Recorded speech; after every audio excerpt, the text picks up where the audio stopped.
Good morning, everyone. Thanks for joining us today at our weekly trade and tariff briefing. My name is Rich Israelson. I'm the Chief Revenue Officer at World Trade Center, Utah, and have the pleasure of facilitating today's conversation. If you're here for the first time, this weekly webinar series is intended to provide everyone here with the latest information around trade and tariffs. And you can view previous webinars on our YouTube channel and find updates to our tariff dashboard on our website, our World Trade Center Utah website, and we'll link that for you in the chat.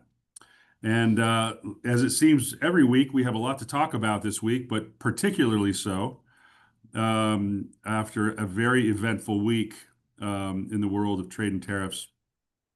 Today, we're looking forward to hearing from Ben Kolendar, who's the Chief of Staff at World Trade Center Utah, about updates to the WTC Utah tariff dashboard.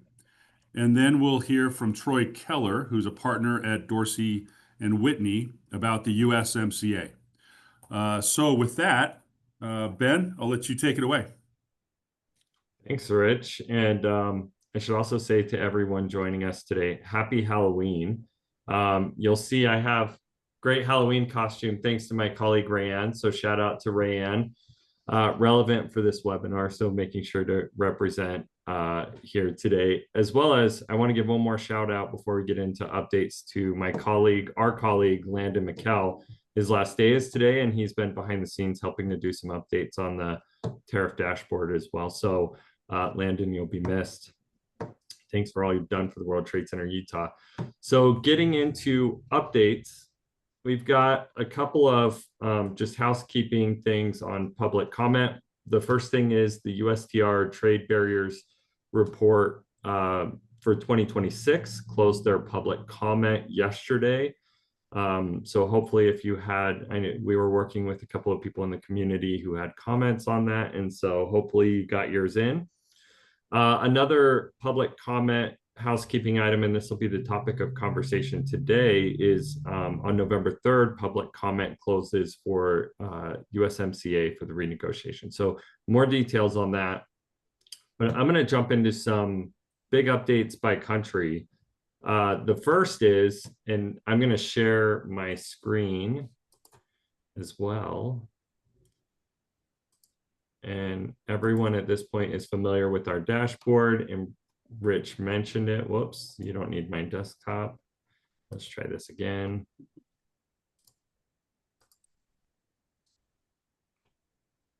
Okay, this isn't working. So, okay, I'm just going to do a quick rundown, and you can always follow along on our dashboard, wtcutah.com/tariffs. So the big updates this week, of course, China. So President Xi and President Trump are currently meeting right now on a framework for China, and a framework deal was announced. And I'm just going to go through these briefly. And Troy, if you want to add anything to this, you're welcome to, any perspectives or anything like that. I know you're tracking this as well. So a quick rundown of the deal. Currently, China is facing 20% fentanyl IEEPA tariffs. Those have been lowered to 10. There's also a suspension of the 24% reciprocal rate for 1 year. There's a discussion around there's been suspension of the 301 tariff for shipbuilding. So that was under investigation in USTR. That's been suspended. On the China side, they've suspended the export controls on rare earths. They've increased their soybean purchases from the United States. And China's also increased their investments into the United States, or will be doing so. China can also buy semiconductors from the United States. So right now we're tracking, the truce is slated to end on November 10th, 2026. So none of these details, as I've seen, are finalized yet, but the deal has been announced. And so we await the formal documentation to confirm these details. But this is what it looks like for China. We get questions quite often about some of these other countries I'm going to do a quick rundown on. Switzerland, We haven't heard anything new on Switzerland. I haven't seen anything in the news. India, what we've seen is that there's still some discussion about a 15 to 16% total tariff that's in discussion, but nothing's been announced just yet. Brazil, as we discussed last week, there's been a joint statement released between the United States and Brazil that they're having positive talks around tariffs. You may have also seen that the Senate passed some legislation around banning the Brazil tariffs. However, it's not likely that that's going to pass because it still has to make it through the House, and there doesn't seem to be any support in the House for that. So if you see press around that, it's more symbolic than practical that the legislature is going to strike down these tariffs. Colombia, their threats remain open. And now I'm just going to do a quick rundown of some of the deals. We'll go into these in further detail in a future webinar, but there are a lot of deals being signed. Many of you have seen that President Trump is in Asia, so deals with Korea, Japan, Malaysia, Vietnam, Cambodia, and Thailand have all been announced. So stay tuned. We're tracking those, and we'll have more details on a future webinar. So for the updates, that is it for the week, unless we have any further questions.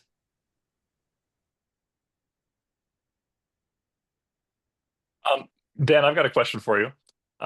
Yeah. So Donald Trump, or President Trump, coming back from the China discussion, described it as a meeting that was so great with President Xi that it was 12 out of 10. Yeah. And that's frankly, it was a huge sigh of relief, I think, by the market, by me. That could have gone lots of different directions. Obviously, there's a lot of work to be done, but 12 out of 10 is obviously pretty amazing. I normally would say these updates are 10 out of 10.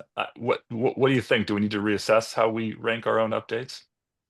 I'm waiting to see some of the formal language that comes out of the deals. And I would say these things change quickly. One bad move by China, and you could see these tariffs go up to 100%. And so I think it's a wait and see. How long does this go on? The good news is for those who are actively working on getting an item or series of items in through the border, these tariffs mean that you don't have to worry about the increase that was slated for November 1st. There was a 100% threat announced, and then the tariffs were set to go up automatically on November 10th. That's when the truce was slated to end. So the biggest relief is in the short term. And then it's always, I would just say, a wait and see on how this develops in the medium to long term. Yeah. Yeah, I agree. A huge sigh of relief. Okay, another question for you on your costume. Yeah. Are you are you going to wear that out on the street tonight? And if you do, are you worried about the trauma it might cause lots of people when they flash back to all the reciprocal tariffs coming down the pike? I'm slated to dress up as Pokemon with the kids. Okay. But I will say, of all the areas to cause trauma, it would probably be our office and the governor's office. And at our collective Halloween costume party yesterday, this costume won first prize. So thanks for all of you who voted that you didn't have the trauma. So it was probably split. The people who didn't vote probably had more of the trauma. So yeah, in this webinar, you probably get some as well. We're probably getting some. Yeah, yeah, that's right. Yeah, so thanks for your patience if you're getting that, and yeah, thanks for the lecture. Ben can provide therapy on the tariff related trauma tomorrow, but not today, Halloween. Okay, all right. So USMCA, I'll jump into it, and there's, like Ben said, there's so much going on this week, so much to talk about.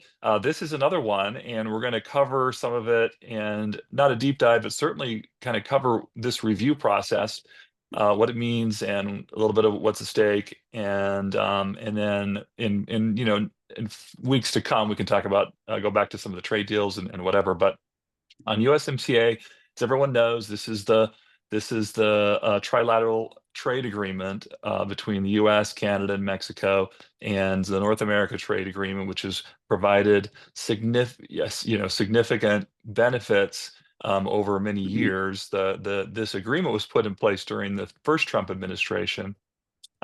Before that, we had, of course, NAFTA, which was the precursor, and this was a pretty significant update and upgrade in a lot of ways, really a more of bringing it into a modernization, if you will, and more modernization is going to be needed in the future. It's an interesting dynamic, if you think about it, that this trade agreement was put in place during Trump's first administration. The review that we're going through now was a specific well, let me back up a little bit. There's a provision in USMCA that says in 2026, the three countries would get together and have a review. And it was fairly open-ended as to what that would entail. It wasn't certainly, renewal is part of the review, but not in the way, if you just heard that, you'd think, oh, so if they don't renew it next year, it expires next year. That's not the case at all. Whatever happens, however the discussions go, the trade agreement goes through at least 2036. The big decision next year is if the three countries agree that they want to renew it for another 6 years, that would extend it from 2036 to 2042. And so that is kind of the big question that is discussed next year. Now, why is that even being discussed? Why is that happening? It is a very unusual provision in a trade agreement. And my understanding is that the Trump administration said, look, we need to find a way so that we can provide updates if need be, we tinker with it. Let's have it be, we don't want to try to negotiate this really elaborate update process. So why don't we put in this renewal discussion, and that will be a reason to bring everyone together, provide a little leverage, not necessarily for the US, but certainly for the US as well, but for all the countries, a reason for them to discuss and perhaps, negotiate updates if they want to at the time. So it's this mechanism that's requiring all the countries to come together. That has started in each of the country now. So for example, in 2025, Canada, Mexico, and the US have all within their own countries and industries started discussions and review process. And so the USTR opened up comments. We'll actually talk about those a little bit later. And that comment period ends on Monday. There will be a hearing, I think, I forget the date, but early in November, the USTR will have. And then it delivers a report to Congress on January 3rd. So that's happening pretty quickly. And that report will be their recommendation as to whether the US will recommend renewal or not. And I'm probably likely to be wrong on that, but I'll go ahead and offer a prediction. My prediction is that they will say they recommend not renewing unless Canada and Mexico agree to the following sort of tweaks or updates or changes. And we'll see how that plays out, but that seems like a logical and perhaps, again, in Troy Keller's view, kind of a likely thing to happen there.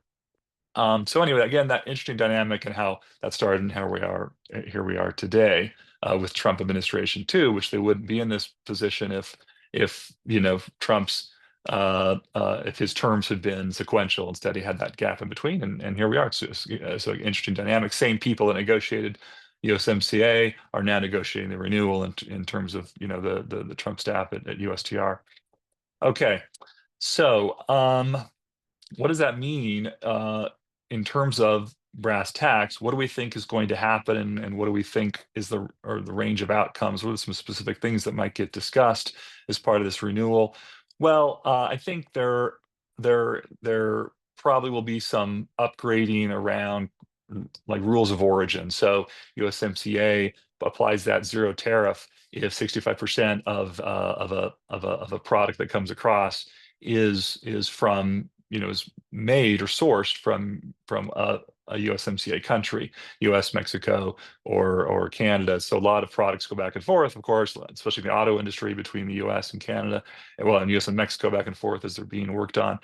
And so those rules of origin are super important. The process for confirming whether stuff is actually sourced from those countries has not been perfect.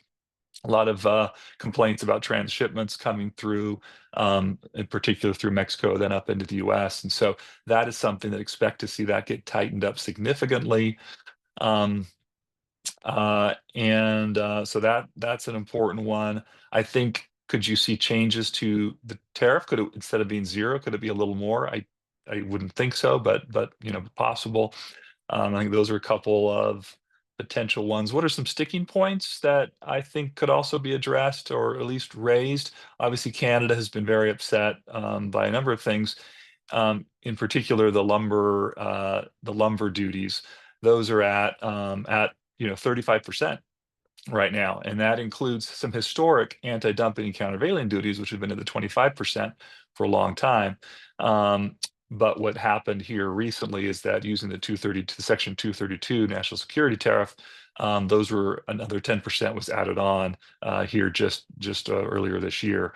And so that is a sticking point that has been something of concern to Canada, but also frankly to like home builders. So there are factions in the US that would very much like that to go away.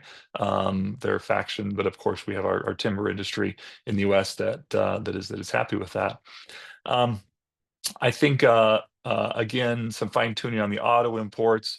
Labor has been a concern. So an America First approach would be that steps are taken so that auto manufacturing could be done, all phases in whatever country, and that the labor costs aren't such a significant disparity.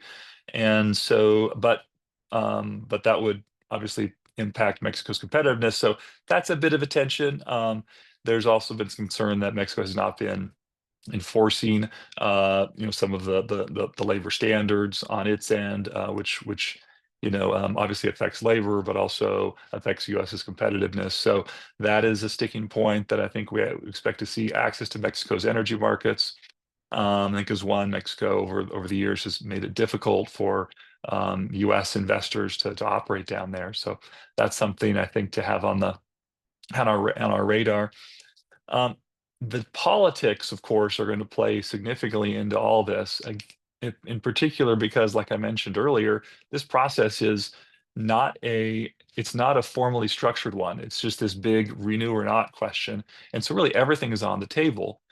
Could we, and given in the U.S. front, remember that we have congressional elections next year.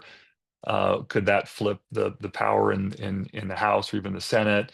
And so you're going to see politics really weigh in right as these things are being discussed. Like July 1 is the time frame when this is supposed to be, the renew or not question is supposed to be decided by the 3 countries, and we'll be in the middle of campaigns at that point. So it's really, like we've been dealing with all along, the uncertainty is going to ratchet up as we get further into next year. Let's see. Also, an interesting development on the political side. I mean, you've seen how just last week with Canada and the U.S. wanting to get in discussions on the 232 tariffs, which is lumber, but also steel and aluminum, and then the commercials that were put out by the province of Ontario, seen as more or less a jab, or at least Trump certainly took them as a jab at him. They were directly a jab at US's tariff approach. And so that has created some angst in that relationship. It's interesting to see Mexico kind of sitting back, and I've heard from Mexican commentators, and you see it in the newspaper, but also you've seen them saying on podcasts, they view this as an opportunity to kind of strengthen the U.S.-Mexico relationship. This should all be one big happy family in terms of a market. That's the whole point to USMCA. But you see these differing politics kind of going in between Canada and Mexico and the U.S. and Canada and the U.S. I think you can see those dynamics playing out. We will see those playing out more over the next little bit, and it's just part of all the interest and intrigue in this. So we'll see how that plays out. going back to the point about this open process for comment, that's been going on for the last several weeks. Last I looked, there were 600 or so comments that had been logged in with USTR, and that sort of open comment period again ends on Monday. Doesn't mean there won't be continued advocacy. That of course will continue on, and so Utah companies, feel free as always to reach out to folks on this call, particular Ben and Rich and their team, to talk about how Utah can advocate together on issues that we're worried about, whether it's USMCA process or broadly. But one step that Utah World Trade Center has let out on is trying to see what are some high point issues that our industries are facing. So they kind of led a roundtable discussion, and we will be submitting some comments before the Monday deadline. If any of you have any particular concern on USMCA that you would like us to consider on that, there isn't very much time. Literally send this group an email right after this call. But let me just kind of walk through real high level some of the simple comments that World Trade Center Utah will be filing later. And these are high level, but are important. So, for example, we'll definitely weigh in on the lumber duties and just say, look, just so you know, Utah is, like many parts of the country, has a housing shortage. We need to build more new homes. These lumber costs are an impact to that. And if there's a way to reach resolution on those 232 tariffs, bring that down a little bit, that'll mean a home in Utah is probably a couple $1,000s less to build than it is right now with those duties. We'll comment on government contracting access. So Utah is an SME economy, a small to medium-sized enterprise economy. There's no reason why USMCA couldn't require. It already requires that in most government contracting opportunities, that the countries allow companies from the other countries within this trilateral arrangement to participate in those government contracting opportunities. So there's no reason why they couldn't also say, hey, there needs to be a set aside of X% of contracts that are available to SMEs.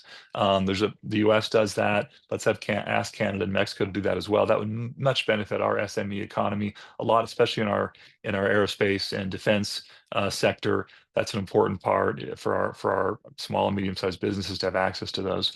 Another specific issue, Utah, I think as a lot of people may or may not be aware, one of our largest exports is natural products. We manufacture supplements, we manufacture cosmetics in the state for various historical reasons. We are perhaps the largest manufacturer of a lot of these in the US, and those are sold all around the world. They're very popular products around the world.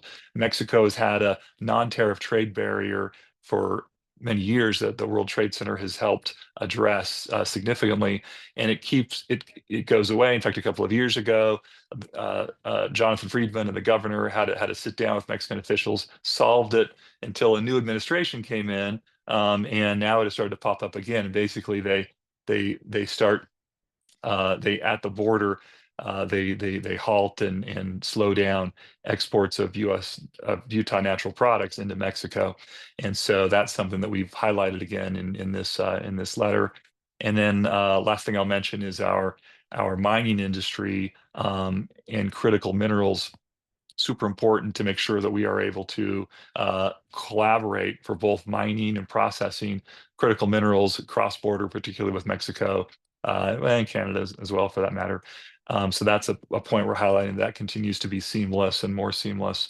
And access to drivers is a part of that. Utah, our rural community, has a hard time finding enough drivers to move the minerals that we're sourcing there. And so expanding the visa process to provide for some of that is a point that we're going to make. Those are some high points. A few other points that'll be in there, but those are the high points there. I want to leave a little bit of time for some questions and discussion. So tons, of course, always to talk about on USMCA. It's a vital, the most important trade agreement that we have. $2 trillion in trade is what it covers, which dwarfs anything else, even with China. So super important. Feel free to weigh in with any of us on that, and I'll pause it there. I haven't looked at whether there are questions or anything. Ben, have you been? I've got one for you. a lot of our participants often ask about certainty and what that looks like. And you mentioned these deadlines far out into the future on USMCA. Are there mechanisms for the US to pull back in USMCA as a part of this process earlier? And a follow-on question, what do the periodic reviews look like as we approach closer the date that the United States can pull back from the agreement? So is this just a regular check-in, or there's a series of check-ins along the way? Yeah. What does that look like? Yeah, good question. So no, legally, we can't just kind of, until we get to 2036. This is a treaty that's been agreed to by the three countries. Now, if one country just says we're out, we're stopped, we're not going to participate anymore, what is the recourse? I mean, it's not like there's an international policeman. So nothing is ever fully off the table. Some people have speculated the U.S. might try to turn this into two bilateral arrangements rather than continue with. I think it's highly unlikely. But under the process, so quote legally, international law amongst the three of us would say, Ben, to your question, if all three agree next year that we're going to quote renew from 2036 onward, then we're done until 2036. We just carry on until 2036. But which is at least 50-50 odds, perhaps more, that they can't come to an agreement to renew next year. That means that in 2027, they meet again. 2028, they meet again until they get to that renewal approval. So if there isn't that fulsome agreement, then expect this to go on for several more years. And then at some point it kind of fades away, and then the treaty either ends or gets renegotiated at some point. But I expect there's a fairly good chance that we don't, because to hit that where all three parties agree on the renewal, that's going to require that all these little bits and pieces that people have issues over get resolved between now and then. And with all the politics, again, even on the US front, with the elections, that just seems pretty unlikely scenario, but definitely possible. So I think hopefully that answers that question. Yeah, and I imagine some of the uncertainty around, surprise IEEPA tariffs on US non-compliant USMCA goods, or surprise 232s. Maybe those weren't as well, maybe they were, but they weren't well considered in the beginning, but they weren't used to the extent that they are now. Do you see this being a big part of the conversation in terms of like Canada and Mexico are exempt from 232 tariffs writ large, or what does that look like in your view? Yeah, Canada certainly has been saying you should exempt us on the steel and aluminum and lumber for that matter.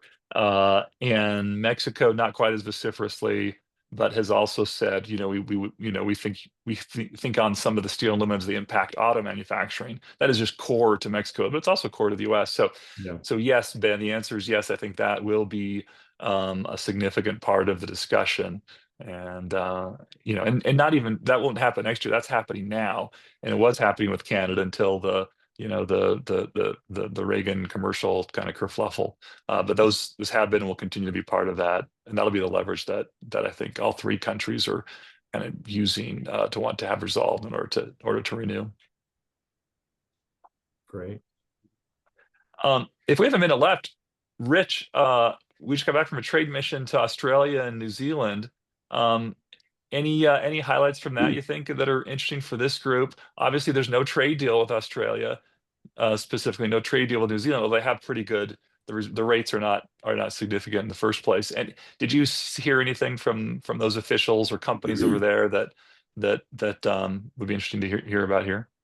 Well, yeah, thanks, Troy. The timing was ideal to be there with right after the meeting of the two presidents, and it could not have gone. The Australians were ecstatic with how that meeting went, and really felt a real uplift in the relationship, and a lot of power around AUKUS going forward. So there was a lot of energy in the country around the future of U.S. and Australian trade. and in the security, the security efforts between both countries and of course the UK.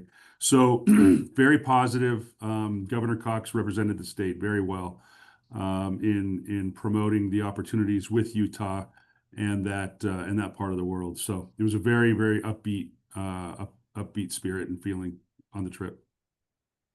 Yeah, it was amazing that critical minerals discussion literally happened the day that the trade mission arrived, and there was no one else from the U.S. that was in Australia at the time. So it was, boy, my understanding is that World Trade Center Utah and the governor's delegation got a lot of love for showing up and carrying the kind of the U.S. flag right at a time when Australians were very excited about that discussion. No doubt, and of course with the rest, with the federal government being shut down, there was a major IMARC is a major mining conference, and there was no federal delegations there.